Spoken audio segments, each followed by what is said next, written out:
2 तारीख को मेरे संसदीय क्षेत्र के अंदर एक गर्भवती महिला पीएचसी पे पहुंचती है और पीएचसी के डॉक्टर स्टाफ कह देते हैं डिलीवरी यहाँ पर नहीं कराई जाएगी और वहीं दरवाजे में वो तड़पती है और वहीं वो माँ अपने बच्चे को जन्म देती है, लेकिन वहाँ स्टाफ किसी प्रकार को उसको अंदर नहीं ले जाते हैं। उसको डॉक्टर को उपयोग करके कहीं न कहीं खानापूर्ति कर दी, लेकिन उससे भी गंभीर बात, एक दिन बाद उसी पीएचसी पे बोर्ड लगा दिया गया कि यहाँ पर प्रसव सुविधा और इमरजेंसी सुविधा के लिए नहीं आए। हमारा गुजरात से सटा हुआ इलाका है, वहां पर मजदूरी के लिए लोग आते हैं, लेकिन गुजरात के अंदर प्राइवेट हॉस्पिटल हो या सरकारी हॉस्पिटल हो, विशेषकर प्राइवेट हॉस्पिटलों में जो इलाज के दौरान डेथ हो जाती है, ऐसे कई इशू आए हैं कि इलाज के दौरान मृत्यु हो गई, लेकिन वो बॉडी लेने के लिए, वो बस शरीर लेने के लिए 2-2, 3-3 दिन तक तरसते हैं। मेरे बांसवाड़ा और डूंगरपुर दोनों जगह मेडिकल कॉलेज है, मेडिकल कॉलेज में वहां न्यूरोलॉजिस्ट नहीं है, वहां पर कार्डियोलॉजिस्ट नहीं है, एक मेडिकल कॉलेज में सोनोग्राफी नहीं हो पाती है, ये स्थिति बनी हुई है। तो मेरा आपसे अनुरोध है कि केंद्र सरकार जो मेडिकल कॉलेज में मूलभूत जो सुविधा होनी चाहिए, उन सुविधाओं को धरातल पे लागू करे। शून्यकाल अवसर पर जो बोलने का अवसर प्रदान किया उसके लिए धन्यवाद। मैं आपका ध्यान आकर्षण कराना चाहूंगा मेरे संसदीय क्षेत्र बांसवाड़ा डूंगरपुर, जिस तरह से वर्तमान में चिकित्सा व्यवस्था केंद्र सरकार की जो स्कीमें हैं,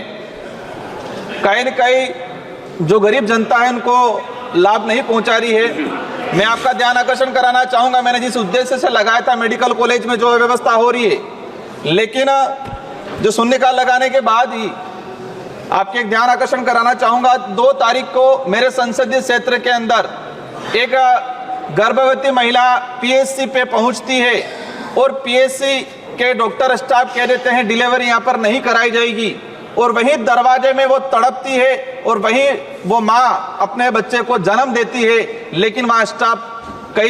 किसी प्रकार को उसको अंदर नहीं ले जाते हैं। वही चीज हुई, विभागीय अधिकारियों ने वहाँ गए, उसको डॉक्टर को उपयोग करके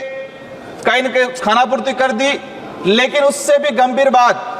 एक दिन बाद उसी पीएचसी पे बोर्ड लगा दिया गया कि यहाँ पर प्रसव सुविधा और इमरजेंसी सुविधा के लिए नहीं आए। एक तरफ पूरे देश में हम महिलाओं के सम्मान की बात करते हैं। राजकुमार जी, ये स्टेट सब्जेक्ट है सर, जो इसमें केंद्र सरकार की जो स्कीमें हैं, मैं उसी को लेके मैंने इसलिए बता दिया था। केंद्र सरकार एनएचएम में पैसा देती है, मैं इसलिए मैंने कहा था कि लेकिन ये इशू जो आया है, क्या डिमांड है, ये जो इशू आया है, आज आयुष्मान भारत योजना चल रही है, हमारा गुजरात से सटा हुआ इलाका है, वहां पर मजदूरी के लिए लोग आते हैं, लेकिन गुजरात के अंदर प्राइवेट हॉस्पिटल हो या सरकारी हॉस्पिटल हो, विशेषकर प्राइवेट हॉस्पिटलों में जो इलाज के दौरान डेथ हो जाती है, ऐसे कई इशू आए हैं कि इलाज के